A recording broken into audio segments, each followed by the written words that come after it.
Hello, everyone. This is Vince Versace, National Managing Editor of the Daily Commercial News and Journal of Commerce, joining you today for the 100th episode of the Construction Record. With me is staff writer Russell Hixson with the Journal of Commerce. And digital media editor Warren Frey, also with the Journal of Commerce. So we have our West Coast team representing us here in our 100th podcast. The DCN team just wasn't available, so you're stuck with me from the East, folks, as we talk about how we got here over the last 3 years to 100 episodes. Guys, we've been celebrating it via social media over the last week and a bit for... The Centurion. Yes. It feels like 3 years. It feels like, I don't know, a week or two ago we started this thing. Yeah. Oh, it's true. Well, it would be, what was it? It was 3 years, March 2017 is when we launched at CCA, right? That's when we promoted, when we first kind of went live. Right. And so for our listeners, like today, the 100th, we're not really, obviously we're going to talk about news in the sense of some of the topics we covered, but really, just hope you join us on this kind of retrospective journey just a little bit, because we feel like it's an accomplishment. And I was saying it to the guys offline before and our other staff and leadership. And you all would remember when blogs became the big thing? Mm-hmm. Everybody had a blog. Everybody was blogging. Yeah. And then all of a sudden blogs start to die and fall to the wayside. Mm-hmm. And I find that with podcasts, it's the same thing. During our tenure of growth up until today, there weren't too many Canadian construction podcasts, that's for sure. No, there weren't. You know, I'd like to think when people are telling us that we've kind of been a trailblazer to a degree because of our consistency and quality. Mm-hmm. But now we've seen all kinds of podcasts popping up, especially during the pandemic. Well, there's people at home with nothing to do, so might as well podcast. Sure. And like the technology has just made it like for almost no money, you could just set up a podcast and record like good enough audio. Anybody could do it. Mm-hmm.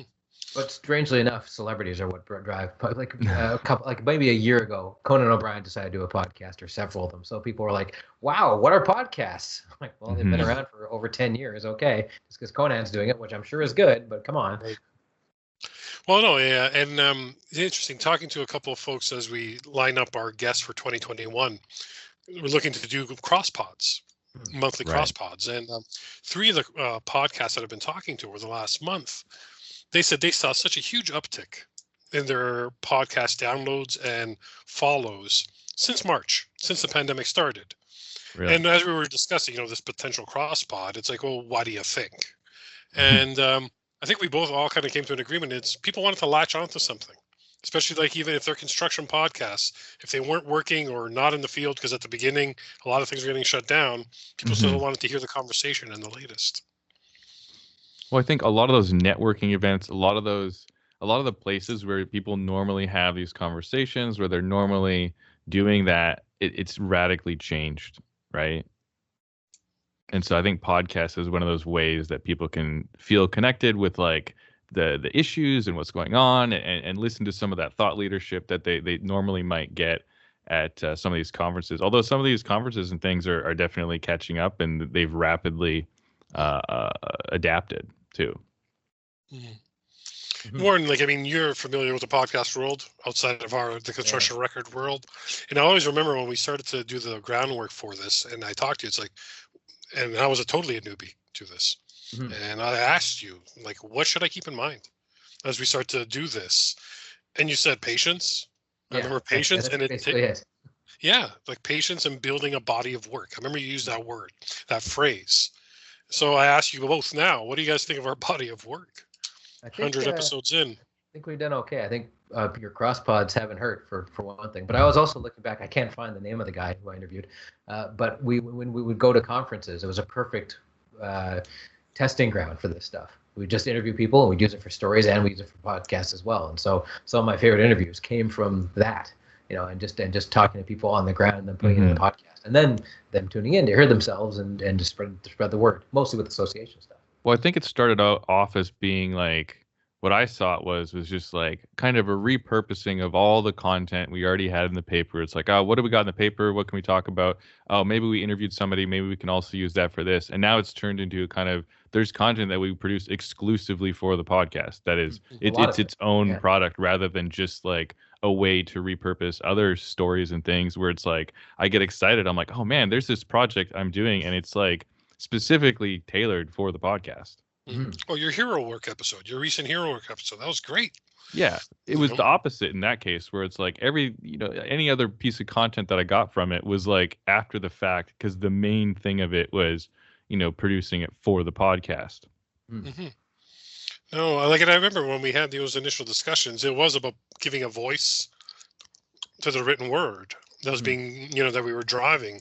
We had fallen under the national umbrella. We had the DCN and JOC now united on a strategic plan forward. And we just felt like it was a natural thing to experiment with, but we didn't jump in right away. Like, we did our due diligence. We made sure we set ourselves up with the podcast. But I look at those listen to those early episodes as I have, being nostalgic over the last couple of weeks. And I realized, man, my audio really sucked at the beginning of all this. It was just awful. Moving home is what helped. Yeah, totally. But it was great to have. That was the initial feedback. I think that's what I'm getting at from listeners, from our editorial advisory board members. They liked the fact they got to hear Warren, Russ, Lindsay, Dawn, Angela, or myself talk about the stories that we were writing. You know what I mean? Get a bit more of the story behind the story. One of the things about conveying that, right? One of the things about podcasts that people like is that they're authentic, and that you can put a name to the face. But more than that, it's not like you hear somebody on the radio or you see somebody on TV doing the news. It's just different. There's a remove to it, and that's just been, for whatever reason, economic aesthetics. And then podcast kind of shatters that. So you see the people writing these stories that you've read for years, presumably, and then you just get to know them as a person, which you do to an extent with radio as well. Because radio is an intimate medium, but this is even more so that, because it's, the sound's good, but it's still more authentic and more, I don't know, amateur's not the right word, but grounded, I guess. Right. Yeah, and I think I get to talk about stories in a way that, like, when you write an article, there's like a very specific kind of set of parameters that you want to follow, because that piece is going to be online for a long time. People may refer to it as a reference document, and you have to make sure people know who said what they're referring to, that it's very clear. But when you can just have kind of a conversation about stories and chat about it, you can get into a lot of things that maybe you don't have enough space for in the paper. And I think I've really enjoyed that. Yeah. I still remember the first couple of phone calls I got from the stakeholders. I always use the word stakeholders, people of the industry that we deal with, right? Whether they're sources. And when I was around episode 7, it was really before we hit even number 10. I remember getting 2 different phone calls from 2 different airports in Canada, from stakeholders of the industry, people that we're familiar with, going, I'm sitting here in the lounge. One was an email. I'm sitting here in the lounge listening to your voice and Warren's voice, and I like it. And I was like, well, that's cool. I'm like, well, what is it? And trying to explore that, how that connection, that person went out of their way to send an email. And another one was a phone call. It's like, hey, I'm waiting for my flight. Just letting you know that podcast was awesome. Wow. And I was like, wow, you went out of your way for that. So what is it about this medium, this intimate way that we're connecting with people? Our readers are now becoming listeners at the beginning. I felt like that was our audience at first, right? Another thing I was thinking about is, like, and you guys probably agree, being old head print reporters, is that you've always got that one nut quote that you get from somebody, and you're like, oh yeah, that's the hit, the endorphin hit you get off for writing a story. That's like, oh yeah, this frames the whole thing, and you can actually express that excitement in a podcast in a way you just can't do when you're writing it. So that comes out too, I think. Yeah, Russ, you were saying? Yeah, well, I think like you can contextualize things a bit more. Like you can I can really, in a way that I can't write it, I can really say, hey, this is a big deal. I've been covering this for 6 years, and I haven't seen something like this happen ever. That's crazy. And like you can get that across in a podcast in ways you can't put exclamation marks in your story. No, everybody gets to be the at issue panel. Yes. Yeah. Yes. Which I love, actually. For the record, so I like that, and I download that podcast too. So to get everything, because Chantal Hébert is like a hero to me, pretty much. Well, I'm a total nerd. I said hi to her at the budget. Yes, I remember you saying that to her. Well, I remember her and Coyne. I remember the first time I saw him at the budget lockup in Ottawa. I'm like, here I am, like this adult, almost like kind of doing this hero worship thing, right? It's like, it's very niche too. It's just like in my Doctor Who world, where you see some guy who directed some episode in 1985, and you're like, oh, it's him. Nobody has a clue who that is. Yeah, Except you. and for the listener, if you don't know, Warren is a very prominent Doctor Who podcaster. Yeah, la-di-da. Which is why he's mentioning that. The Venn diagram between these two things is there. It exists. I know a couple of listeners. I also think, but it's not another that point I think that's important is like sometimes I'll interview people over the phone for a story, and we'll just have such a great conversation where so much is brought up and they express so many things, and I can only fit so many things in my article that like getting to publish, just that conversation, often very much uncut. I think there's so much more information that you can get from it in terms of like just how much somebody maybe cares about something, just how eloquent they are, or just the way they speak. You can't really always get that in print. Mm-hmm. No, and it's kind of weird. I'm thinking back, right? I think about the evolution. It's a 3-year arc, and I know I drive you guys crazy in my stuff. I'm always talking about arcs and strategies. Oh, the arc. The arcs and growth, some pipelines, and our poor listeners have probably heard me use some of this terminology. Yeah, Yeah. But never once did I think when we were mapping out the growth of this, it's like, okay, we have to be at this point after year 1 or after year 2. We X amount of downloads or this or that. What I've been so proud of, and even today, I was saying, it's like, I really feel like, even though we're tied to like the titans and the Bibles of covering construction in Canada, to the Daily Commercial News and Journal of Commerce, and I challenge anybody who wants to say otherwise, bring it on, right? Oh, you know what I mean? As far as construction, man. Yeah, they're fighting words. All right. And never once, because I knew we were bolstered by solid content. And as long as we were telling the stories of the industry, I kind of felt like we were always going to be successful. There was never like this, we need this legitimizing point. But I'll tell you, it was kind of nice when we started getting nominated for stuff, or when we started to get the first request to be on the podcast. Yes. Not for an interview for a story, not for a video, but to be on the podcast. Specifically that, yeah. Yeah, and I thought, okay, I think we finally hit something. Here. Those have started trickling in, like maybe in the last like year and a half. All of a sudden, I'm getting stuff in my inbox. People going, "Hey, like, not here's a press release. Oh, here's the thing that we're doing. You might want to highlight." It's specifically, man, we would really love to be on the Construction Record, and I'm like, that says a lot, I think, for our sources too, because their people are looking like, how can we get like the most bang for like our effort? Like, we want to be involved in the conversation. The fact that like when they're having those conversations, the Construction Record is coming up as, hey, if we want to be thought leaders, if we want to be involved in the construction conversation, we need to be on that podcast. That I think is so huge, a huge statement on like how far it's come. I mean, and we kind of sit there. It's like, I think it was by the year, because now we're 3 years running. Feedspot has ranked us in the top 5 of North American construction podcasts. Right. And in that top 5, we're always we're the only Canadian one in the top 20. Right. So, and that's based not because of any ads we buy with Feedspot or anything. It is a criteria. They have a judging panel. They look at our Google ranking, the quality, the consistency. Like, they take in a lot of things for that ranking. And we didn't even know it existed as a ranking, right? We were just doing our thing through your guidance, Warren, through us just feeling it out and responding. Like, we start to get these small little accolades that mean a lot, because we're pouring effort into something that was never existed before in our stable. For sure. Communication, right? So I don't know. It's been pretty cool that way. And like we were supposed to be the supporting podcast for Con Expo. We were, one of the partner podcasts for that. I thought that kind of was a little feather in our cap too, coming off of Construction Junkies ranking of best podcasts, which we were nominated for and finished second. And right. Yeah, and it wouldn't happen if it hadn't been for a global pandemic. So I mean, we had a really big, exciting plan. Like, we were so excited for all that, and then everything kind of changed.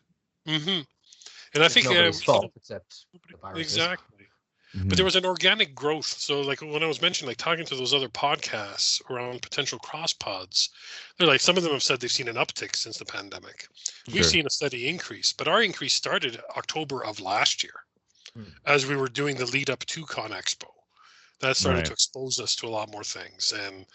And then when we got another Feedspot recognition, we had the Construction Junkie polling that we were in as well. like it felt like there was just this organic momentum that was building last year, and it's carried us through, and the pandemic as well. Like, but it's changed in a way too during the pandemic. We've changed our storytelling, you know, to a degree. Well, at least we started to experiment with it.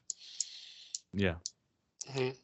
You know, and I don't know how you feel about that, because Warren, you're the guy that does a lot of the post-production work. It's fine. Well, I mean, I recently dipped my toe into doing a bit of the post-production work that I probably would have never done. Like I learned how to cut and record audio and mix and do all sorts of levels and things.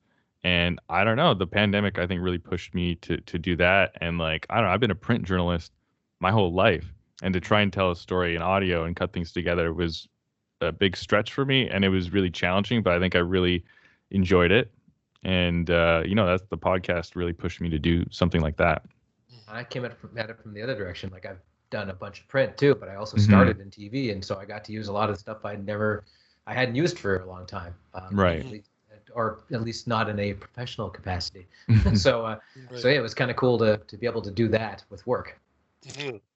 And for me, it was like, if it wasn't going to be print, it was going to be radio back in the day when I was trying to decide what to do. And, you know, I went to print because that was my strength, but I've kind of had a joy of almost feeling like this is radio, you know, when we do it. And well, it's superseded radio, I'd say. When's the last time? I mean, I'm a CBC guy, and I have been since I was a little kid, but so I have listened to CBC, but I mean, it's mostly podcasts now, let's be honest, even if they're CBC podcasts.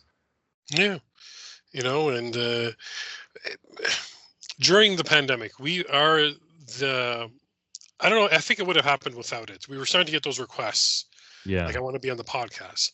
But really started to change was that exposure at the back end of last year was the international requests to be on our podcasts. Right. You know, that like outside of our domestic market of Canada and the US, through Construct Connect, we're in both markets. The fact that we started getting requests from abroad, and also from some prominent people in the US that wanted to be on the construction record. They're not asking to be interviewed for the Daily Commercial News or the Journal of Commerce. They've discovered us because they've listened to us, or their PR guys have listened to us, or they've seen our ranking.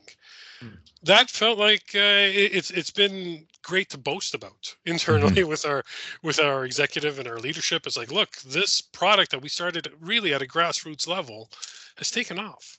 You know, and we're interviewing Luis Vidal, like the renowned airport architect from Spain, and we had fun kind of creating that episode, making it sound like we were talking in a cafe, which we've since done later with other interviews as well. Yeah, you know, I don't know. What do we say internally? We're calling it the Vidal effect. Yeah. Are we going to apply the Vidal effect to some episodes going forward, right? Because somebody said it sounds like you're listening to this American Life, but it's this construction life. You know, and I don't know if that's our format going forward. It'd be great to hear from our listeners what they think of a bit of the format change. But Russ, you were talking about it. I still think there's a value to our format that got us here. Sure. You know, talking about the news stories, talking about the story behind the story, and having the multitude of voices in a podcast. And I think once we can actually travel places again and so forth, that'll be something that happens more. It's the nature of the beast right now, and for the foreseeable near future, given the vaccine is being put in people as of this week. Yeah. And that's been the amazing thing. For what it's worth, yes, I was saying we had a building momentum, and we had popular podcast episodes before the pandemic, but 4 out of our top 10 most popular podcasts have happened since March. And that's because you guys were reporting critical stuff as far as construction and COVID out west, and us out here out east. And it was a way for people to hear a bit more of the context behind some of these decisions. Yeah. The scary part was at the beginning, things were changing so quick. It was hard to keep up with everything that's happening. Really hard to keep up. You know, so we could leverage the website, but the podcast at the same time is like, well, what we would want to talk about would change within 3 days, right? I also think a cool thing now is like going forward, you're going to have a bunch of people who are super familiar with this kind of equipment. Whereas before, I think it might have been a challenge for some people to, how do I record? How do I get on a Zoom meeting or a whatever meeting? And now I feel like an entire like group of people, especially in our industry, is like, yeah, I know how to do that. I've had to do it for a year. Like I know how to use all the equipment. And people are available to talk too right now.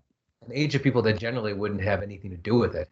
They just wouldn't bother. And like, well, I'll get my assistant to figure that out. Now they're all at home anyway, so yeah. I never have to explain it to people now. They're just like, of course I know how to use all this equipment. I do it all day at work. That's an excellent point. Yeah, it is true, because it would have been tough. Because I remember when we would entertain, how are we going to incorporate video into our podcasts at the beginning, and we're like, well, the other person on the other end needs to be able to do it, right?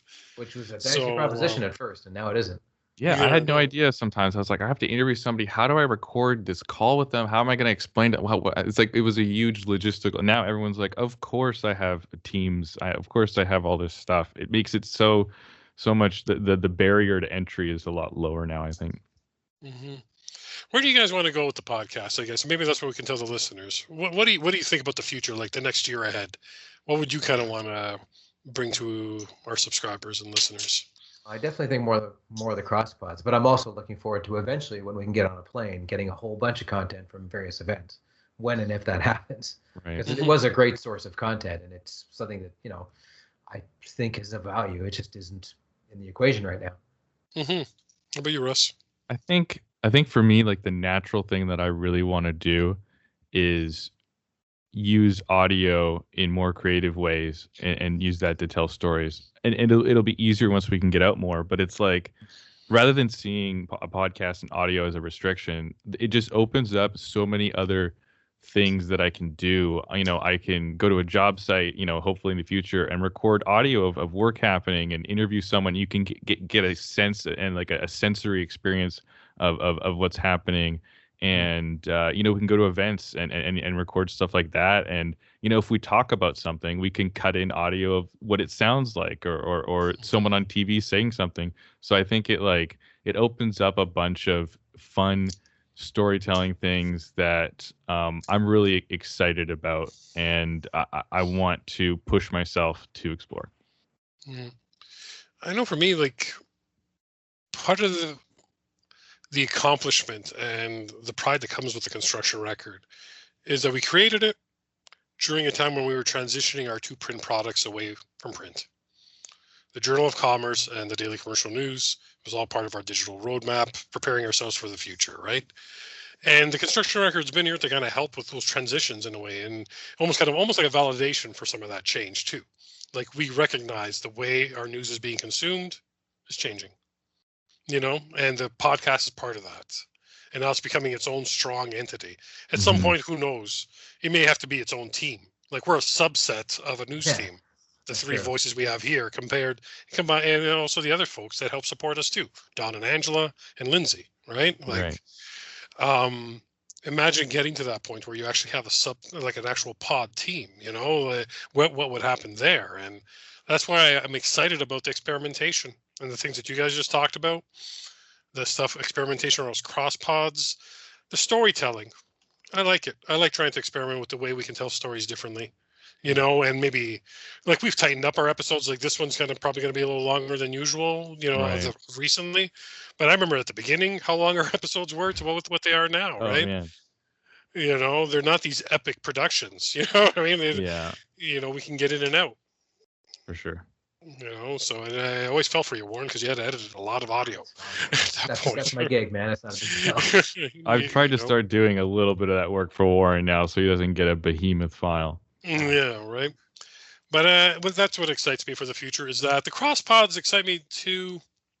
Just because when I talk to some of these other guys, they're in the same space as us, doing niche things, and we seem to have come. It's not even an agreement. We just they realize the construction record does things they could never do.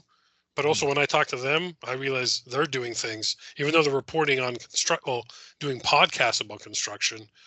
That area of specialty or focus is not one we would ever be able to dedicate to properly. If you're talking to an architect, they're going to have an incredible understanding of the aesthetics of the thing. Or if we're talking to a bunch of guys who are, using the tools, that's also not us. So it's good to get both sides of that. I know during this conversation, we've talked a lot about stakeholders and supporters and listeners and readers that have become listeners. And we have a special short interview that we're going to share with you all. And it's with Giovanni Cautillo, president of OGCA, the Ontario General Contractors Association. The reason why we have Gio, as we all know him, on the 100th episode, is because Gio was the first supporter of this podcast. of the idea of us launching a podcast. He was the first one at his former post with OSWCA to put some money and sponsorship behind our podcast as well. And so I thought it might be interesting for our listeners now, as we celebrate our 100th episode, to hear why Gio stepped up and supported the construction record. So here's Giovanni Cautillo.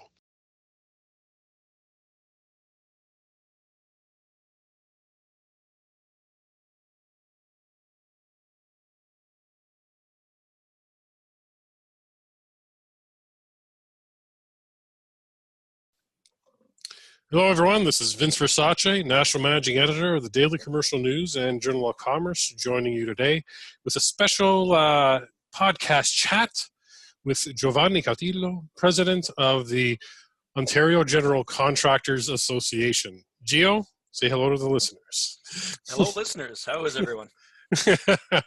Now, the reason why we have Gio with us here on our 100th episode is because at his former stop with the Ontario Sewer and Water Main Contractors Association, I got that right, Giovanni, you were the first person from the industry to step up and support this podcast. First person to kind of help push it out, be an ambassador for us. First person to sign up a sponsorship with our podcast, so our longtime listeners are familiar with your former association. And I just wanted to circle back and talk to you as we approach as we hit our 100th. Why? Why'd you step up and support us at the Construction Record? Well, right off the hop, I see such a potential in podcasts. Podcasts are something that anyone can do, and they don't have to be listened to live, right? So you can listen to them at your leisure, and it allows people flexibility, and that's meaningful in the industry. Especially because, well, when we used to commute into work, you could pop in one of these podcasts and listen to it at your leisure as you drove in and really gain a sense and prepare yourself for the day. And that's what I used to do. And I found it so helpful in attacking or in dealing with issues as they came to us. Because let's be honest, the DCN and the Journal of Commerce, your topics are industry based, you're construction based, you're focused on the betterment of the industry, and they're not only topical but kind of like you have the finger on the pulse of what the industry requires. And for that, I thought it was a good marriage. I'm proud that I was the first one, because I've seen potential in the DCN and under your leadership, the direction that you were taking, and I thought it was phenomenal from the start. So I was humbled and privileged to be the first. Oh, thank you for that, Gio. And just for a note for the listeners, all kudos and backslapping that happens in this conversation is genuine, and there were no dollars attached. So, but I really appreciate that. The one thing I've appreciated with Gio's partnership with the podcast, for our listeners to know, is he was one of the first people to really challenge us to and give us honest feedback and tell us how to improve or what we should do. And it's that type of valuable feedback that helps a product grow, helps a team grow. And we've kind of been aligned with that vision. You know what I mean? Tell the stories of construction in a different way, in a modern way, using the podcast. So, Giovanni, is there anything in particular with the podcasts that we have done or how we do them that stands out for you as you've listened to us over the last 3 years? I think definitively your podcasts have evolved. I'm not one to really, I don't necessarily want a PC version. I want to be challenged. I want to think about, outside the box, things that, maybe touch upon the comfort zone.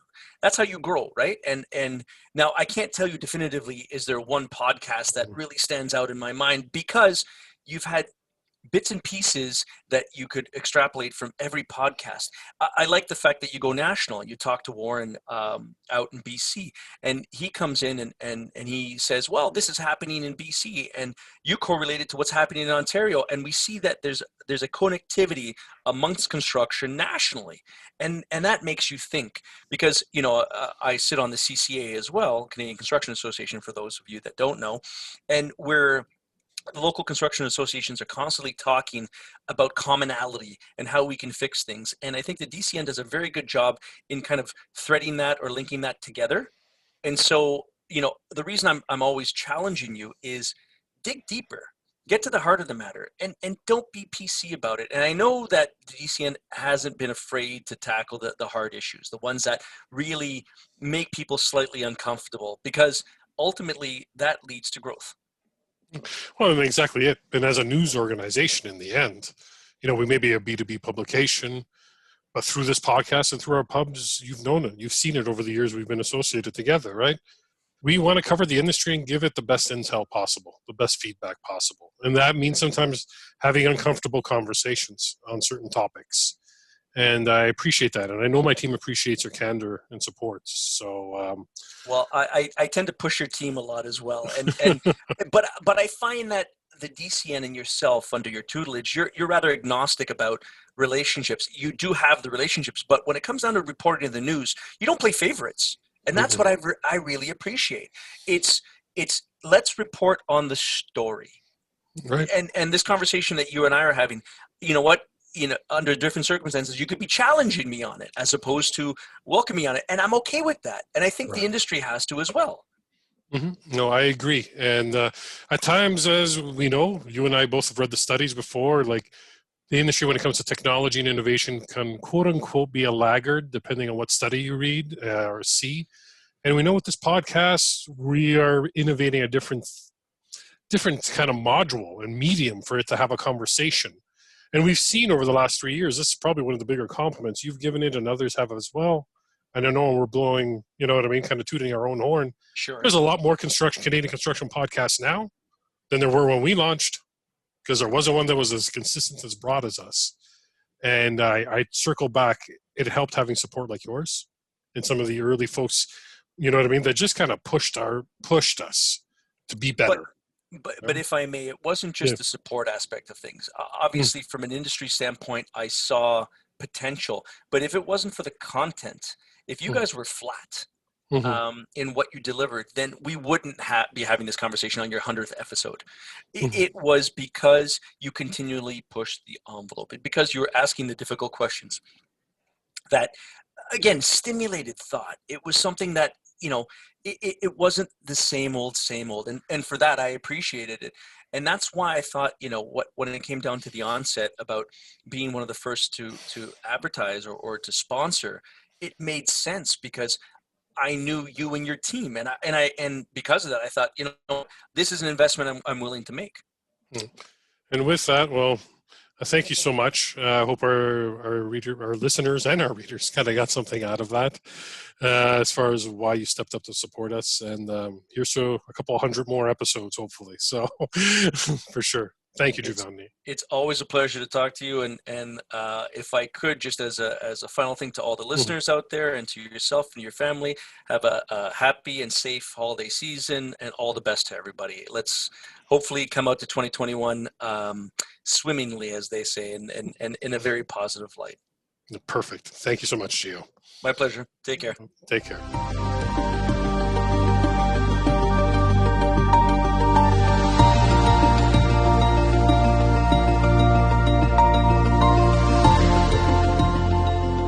So there you have it. That was Giovanni Cautillo from OGCA, our first ambassador of the construction record, let's call him, and biggest supporter. And like I said in that conversation with him that you just heard, what I liked about it is Gio challenged us. And it never was something like if he saw Warren at a conference and they were together, the podcast would come up and he would give suggestions. Same thing with me or anybody else on the team. So I thank him again for that. Fellas, I think we're close to wrapping it up. Any closing thoughts from you all? I want another 100 and then some. I don't know. It just makes me excited because you get kind of, when you do something for a long time, you kind of get into your patterns. And it's nice to have something kind of, break me out of my pattern and make me excited to do things I've never done before. And that's what the podcast has done. And I hope I'm a big part of it going forward. For sure. And with that, for our listeners, we just, if you've been following our social media campaign over the last 2 weeks, we've been giving you highlights from certain episodes that we thought kind of delivered little nuggets of wisdom or interest. Edward Bailey, credit to him, our editorial lead designer, came up with some really great graphics for that. Amazing graphics. Yeah. And Warren, you then went ahead and pieced together a little montage of some of those put key. together a little montage of all the different quotes that you came up with, so it's not just all on me. Oh no, exactly. It's that, but it's ones kind of collectively we thought would be kind of tell the story of the stories the construction record wants to bring to you all, our listeners. So you'll be hearing from Luis Vidal, a renowned Spanish architect that focuses on primarily on airport architecture design, but he does other projects as well. There's Sean Penn from Chandos. Russell, you talked to Sean. Mm-hmm. Then we got Stuart Carroll from Beck Technology. We have Mallory Brody from Bridget. And I think you put in something from this guy named Vince Versace. I think. I've heard of him. Yeah, I think you may have heard of him. And, Hard to book. It's tough to get a hold of that guy, I tell you. But all the same, my thanks to you both. Because when I think back, the three of us have really been involved quite a bit since the pandemic started because of circumstances around the podcast. And you guys have really delivered some great interview pieces and audio and carried us at times. So my thanks to you all. And my thanks to our listeners and readers as well. Yeah, so with that, everybody. Thank you, everyone. And to 100 more. Here we go to the montage.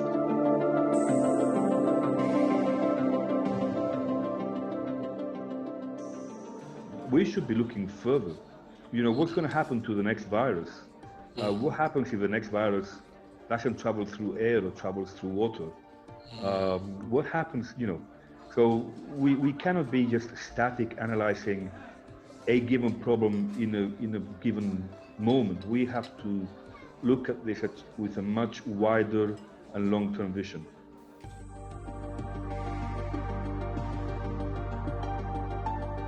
To us, culture is a large part of enjoying every single day as you go along the journey.